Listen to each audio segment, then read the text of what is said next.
Open source software has been stagnant for 20 plus years. If I thought it was doing a good job, why would I have to do something else? Open source software also almost never does anything creative. All they ever do is copy other things in a kind of a bad way. They're very bad at creativity for some reason. You'll never know why I don't submit pull requests. The idea of a pull request is offensive, kind of, right? It's like, hey, go do all this work. And then the guy, you can submit to me your request that I pay attention to your work. And then the guy who decides what goes in, will decide to take your work or not, right? And if I decide not to, then you wasted your time, right? Like everyone pretends open source is super democratic, but there's inherently a very strong class structure there, right?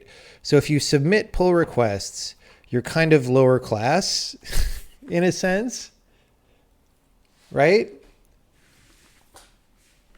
Especially on a giant project like LLVM, the fact that I think they have such bad taste in everything, there's something very negative about submitting to the judgment of people who you believe have very bad taste. Do you know what I mean? What's the alternative to pull request for open source? Just let everyone commit whatever? No, have some kind of mechanism by which you admit trusted people and then just don't take contributions from other people. I don't know how you work that out, but you work that out somehow. I think that would result in higher quality and much less friction. Yeah, it's like for anything the level of complexity that LLVM or whatever is, either people really know the code and can contribute, or they barely know the code and it takes more effort to make their stuff usable than is worth it. It's like you could have just done it faster, right? And that's sort of the flaw in the open source patches welcome model. Is it doesn't exactly conceptually make sense. The open source philosophy is, the current open source philosophy is, everybody can program and everybody can check stuff in, and it's always positive to do that and help. And you're building the software along with everyone else. So I think if someone sees someone like Casey criticize code that's checked in that way, it might at least subliminally and maybe consciously reverberate like, oh, if I check in something, I could be judged in such a negative way, and I don't want that. But actually, like that rah, everybody's happy and holding flowers picture of software development is wrong.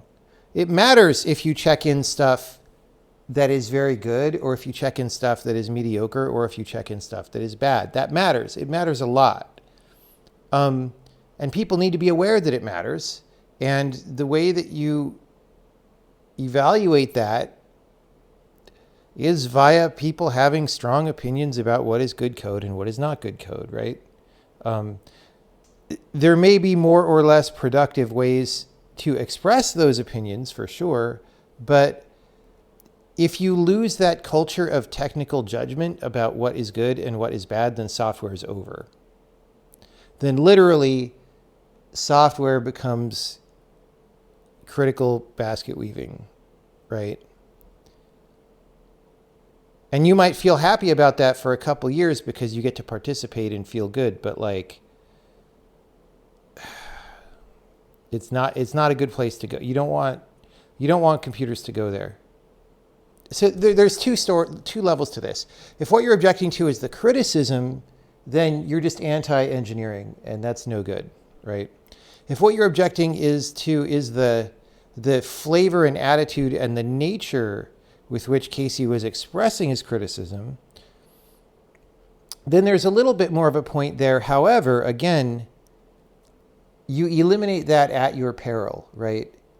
It is well known that many of the greatest contributors to society, not just in software, but in all science and technology and the arts, everywhere, many of those people have been hard to work with for one reason or another, and partially that's because they care tremendously about what they are doing. They care tremendously about the form in which they are working, all right? you might say, oh, but that guy doesn't need to be crotchety and mean about that thing. But you can't like take away that part of the personality and have everything else, right? Because that part of the personality is quite likely an integral part of what made the rest of the artist or the scientist as good as they are, right? You can't like just decide Albert Einstein should have had a different personality, but he should have still done all the cool relativity stuff and figured all that out. And then I'm going to sit on my couch and eat Cheetos, and I'll criticize Einstein for not being a good person in some certain way that 100 years later I decide is the right way to be. But I will take all the stuff that he contributed because it helps me eat Cheetos, and that's great, right? That's so like that. It is important for us to see that kind of lazy, bloated, fat social criticism of others as being as toxic as it actually is, and as being as unproductive and decay-inducing as it actually is. That's way more toxic than a programmer saying angry things. That kind of criticism, because that kind of criticism that's in vogue in places like Twitter right now is at a large scale, it will destroy human society. Whereas the crotchety programmer thing on a large scale built a large part of the human society that we have right now. Okay. So like, be very careful with that stuff. And on my part, I feel that one of the better contributions that I can make is to not tolerate that kind of criticism. Like, I just won't put up with it. You know, if you come to this channel with that kind of thing, I'll just ban you because it's stupid and I don't have time for it. And yeah, there's too much of it. It's cheap. It's cheap. All it is posturing so that, you know, the person making the criticism can feel better, can show other people that they are a good person. And it's gross. It's really gross. And it's destructive. We don't need it.